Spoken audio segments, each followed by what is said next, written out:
getting into the hot part of today's topic now.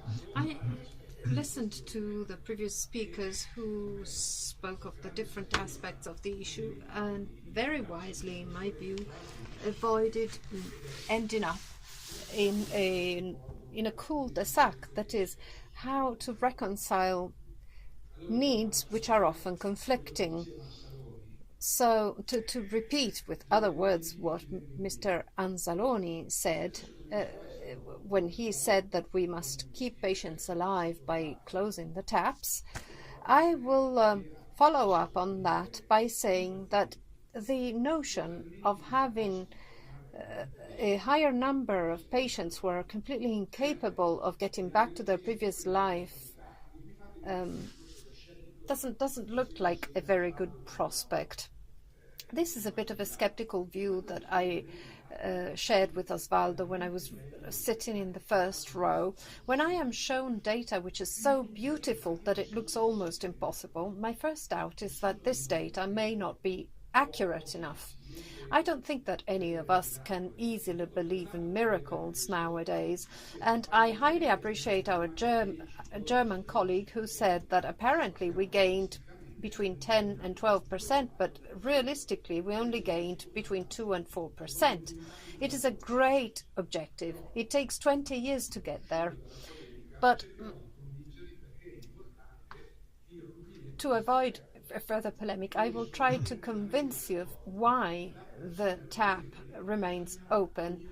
And I do agree that as reasonable people will have to find the best compromise every time, enabling our patients to get back home feeling well and doing well. I need to use the pointer, and I will show you a couple of things that I'm going to use as a forward. Let us start with physiopathology. This is a paper which is not so good, let's face it, because it is not on a great journal. And by the way, almost all the data I saw were published in a journal that is not so good. This is a journal that accepts all papers. Well, journals should be selective, and they should have very strict reviewers. Otherwise it would be too easy to tell ourselves that we are right. So this is a so-and-so journal, but nevertheless it shows patients that went home doing well 10 days later and patients who did very badly following brain trauma. And obviously, there is a different outcome depending on whether a patient is badly devastated or only slightly injured. But let me give you two considerations. This is brain hematic flow. The scale is the same. These patients are on this axis and these patients are much lower.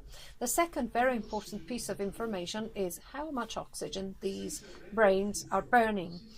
If the brain is working well, if a patient is complaining and saying, I'm afraid of dying, it means that that brain is still integral and is burning a lot of oxygen.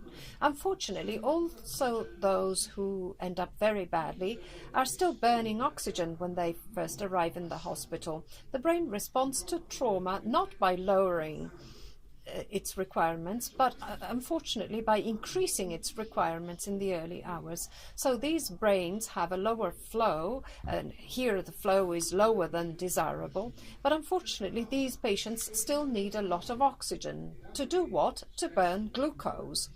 And mind you, since often a picture tells much more than a chart, please concentrate on this picture. This is a very severe subdural hemorrhage case. You may say, we need a neurosurgeon and we will solve the problem quickly, but take a look at this. Below this subdural hemorrhage, there is an important reduction in flow, and if you look here, the yellow parts have been turned into white. in many parts. This shows how thirsty of oxygen the brain is. It shows how much oxygen is extracted for every millimeter of incoming blood. This piece of the brain means that the brain is thirsty and hungry of substrates, and so in order to feed this brain, the tap must remain open. I believe that this is the true conundrum, the true issue that we need to tackle today, because what all of our colleagues said is perfectly reasonable. How silly it is to inundate a patient, to flood a patient, if the patient is going to bleed even more. But we have to resolve the situation. There is a great need here, and unfortunately, needs by the brain have a specific feature, namely that they're very, very hurried. It doesn't take 90 minutes for a brain, it takes just few minutes. So let us explore 4 things in my presentation, which boil down to the title of my presentation. Namely, what can we do to avoid further damaging a brain that has been severely damaged through secondary damage? These are the solutions. As for embolization, you've already talked about it. Let me share with you a couple of pieces of information stating how lucky we are living here because of Rio. We are living in an area where things have been settled already. These are data from areas of the world which are not unfortunate, the Netherlands and the UK. Here we have around 12,000 patients that have been enrolled into pharmacological studies. We know a lot about these patients because those who were funding these studies collected data in a very accurate way. Please take a look at what happens. In the UK, more than half of patients reaches the definitive care hospital by first going through another hospital. This is not what we wish. In the Netherlands, the rate might look smaller because the Netherlands are smaller, but the UK is not comparable to Spain in terms of surface. It's a matter of organization. What does it mean to go from one hospital to another? Something very simple. It takes longer. And as you see, the proportion of patients that go through 2 or more hospitals means that the median of arrival time increases dramatically. And if a patient arrives 3 hours into his or her trauma, it means we've wasted 3 hours. But there is a further problem. This is a very beautiful and very old paper that stated that we had nearly brought mortality down to 0. I grew very enthusiastic about it. It was a paper from Verona with very good surgeons, but there had been a great change. The Brennero motorway had just been built, and so instead of taking 6 hours to get there from the Dolomites, and instead of going to Innsbruck instead, it was possible to go to Verona, and this is why an extradural hemorrhage could be treated better. But this is based on the cons and not on the pros. The pros, one would get them if centralization is achieved. Italy is not the way it was defined. It still needs further centralization. I would like to say something to my Bergamo colleagues. I understand your predicament at receiving more than 2 red codes at a time, but ideally you should be put in the condition of dealing with 3 red codes at a time. Please do not miss the opportunity of treating 3 patients at a time. In Milan, we're often in the condition whereby, since new patients are under the responsibility of everyone, they're not under the responsibility of anyone. Now, centralization. There has to be, and this is for centralization, neuroprotection, there has to be a way to produce the brain from insult. That was the definition. And this is a list of trials that failed. Well, they include up to 16,000 patients. In other words, these are not small studies. All of these trials were incapable of demonstrating a benefit. And this is a big problem, because when you do what this study did, it took 6 or 8 years, 90 centers throughout the world, and the results are light blue and red. The red ones have been treated with placebo. There is no difference. It's like having injected fresh water. And this is the latest study on progesterone. More than 100 centers in the world, more than 1,200 patients. Progesterone placebo. These are various classes of results. Well, you can't find a difference even by using a microscope.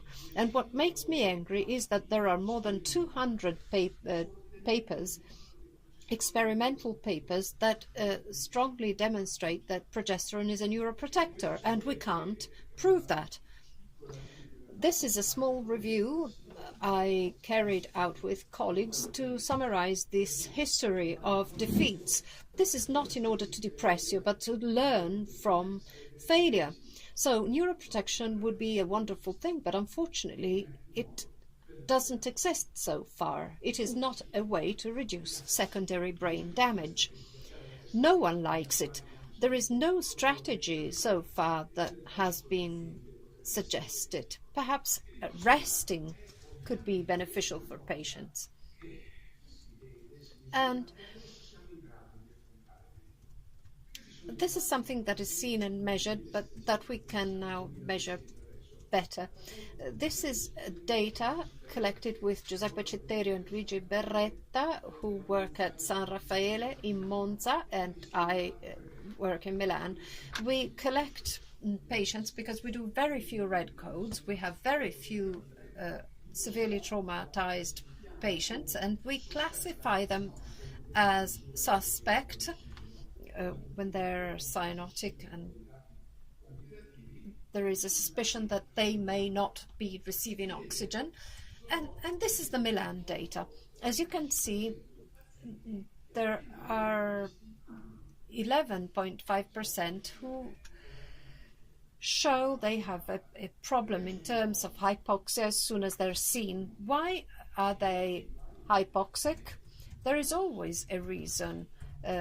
Chest trauma, pneumothorax, facial trauma of patients drowning in vomit, and luckily there's always an answer. Because you see, there is a system which works, and the colleagues who work to rescue these patients are very good. So the proportion of intubated patients is increasing depending on the lesion and the treatment. These patients are being drained, and I'm very happy because hypoxic patients are a little worse than non-hypoxic patients. Deaths amount to 41%, 42% of them go home with a favorable prognosis, and if patients have no hypoxia, they fare much better. This is just an association, so it's a wrong case study. These are patients with hypoxia, and the analysis doesn't consider whether there is an upstream trauma. But if we adjust this data, hypoxia doesn't have much weight. Let me put it like this. The system is such in Milan that hypoxia is a short-lived problem that is most often solved well. We are similar in Europe and in the US. There is no hypoxia. There are few deaths, and patients go home feeling well. When there is no hypoxia, when there is hypoxia, things are a bit worse. But let us try to work out a more comprehensive statistic and to include some more data, such as the patient was hypoxic, but he was mydriatic. He was hypoxic, but had no motor response. If you carry out this type of analysis, that is, you adjust motor response and pupils by age, it seems that hypoxia does play a role and that it could worsen results by about 60%. So it's important. It's worth having a real and generous colleagues who go out there and bring us normally ventilated and well oxygenized patients. In other words, the motto is let's avoid hypoxemia, and let's work on the emergency system a little bit more. Now, about avoiding hypertension. Colleagues have said that to keep patients alive, it's better to sustain some hypertension. But let us talk about it. I reviewed papers and accepted the notion of permissive hypertension. There are many reasons to think in this way, but however, I would like to show you something. First of all, I will make a few associations and then I'll draw my remarks. These are data on 5,000 patients from a journal, one of those journals I don't really like very much. On this axis you have systolic pressure, and on the other axis the probability of death. What you see is pretty obvious. If systolic pressure is very low, things go very badly, but then there is this data. If the level of systolic pressure is more than 200, patients fare bad. Professor Kasek used to say, why does a trauma patient have such high pressure? Because his trunk, his chest is being engaged. So if we look at this data, it seems, and it's obvious, that it's better to have normal arterial blood pressure. We checked this data. Here we're talking about 7,000 patients, and look and behold, there is the same mortality distribution. Let me make one step further here. I would like to get to the core of the debate that we must hold. These are deaths. These are persistent vegetative states. These are patients with severe disability. These curves have exactly the same U shape. This doesn't just say that you are going to die if you have low blood pressure. It says that the probability of remaining devastated with low blood pressure increases. And this is what I find disquieting, because here we have the physiopathology of the central nervous system, which is not made to tolerate prolonged inability to receive oxygen and substrates. So we have to deal with this. One may ask, so what is the blood pressure that we can sustain? This is a good study that says that the hypertension is defined as the level of blood pressure that is regarded as being the minimally necessary level, below which one is hypertensive. But I would like to use another approach. What happens in Milan? That there is still a slice of hypertensive patients. They still occur, even though the system works well. As you can see, in total, more than 20% of patients have low blood pressure. We defined the best standard as 110 systolic pressure. Why? Well, death increases dramatically if there is hypertension. But if we analyze data better and adjust data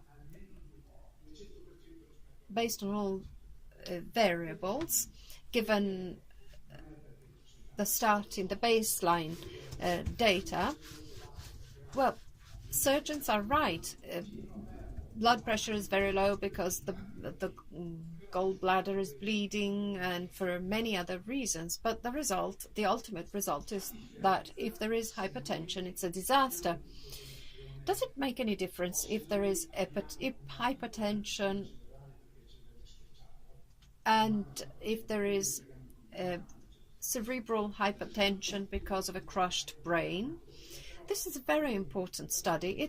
It's almost a hobby horse, but never mind. This is a study where brain perfusion was lowered in two ways.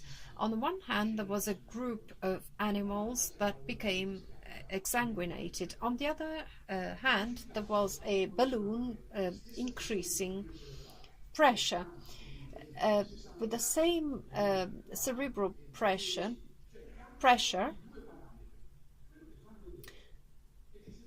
the two parameters changed, and if you measure the flow in arteries, the open tap that brings the supply, it is much worse if blood pressure is lowered because the animal is bleeding to death. In some way, the brain adjusts low intracranial pressure by vasodilating, for example. But if the driver that pushes blood into the brain doesn't work, the patient is going to die or is not going to make it. So, as a conclusion, there are guidelines, and the guidelines state, be careful, we don't know anything for certain, but we do have some ideas. One guideline says that pressure should be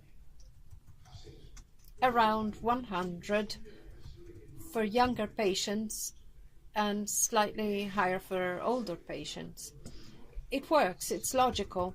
So consequently, we should get together and find a solution because, and this is the final slide, there are very good reasons to think that pressure should be maintained well, and there are very good reasons to figure out that if we do it inconsiderably, bleeding increases. Do I have 1 more minute?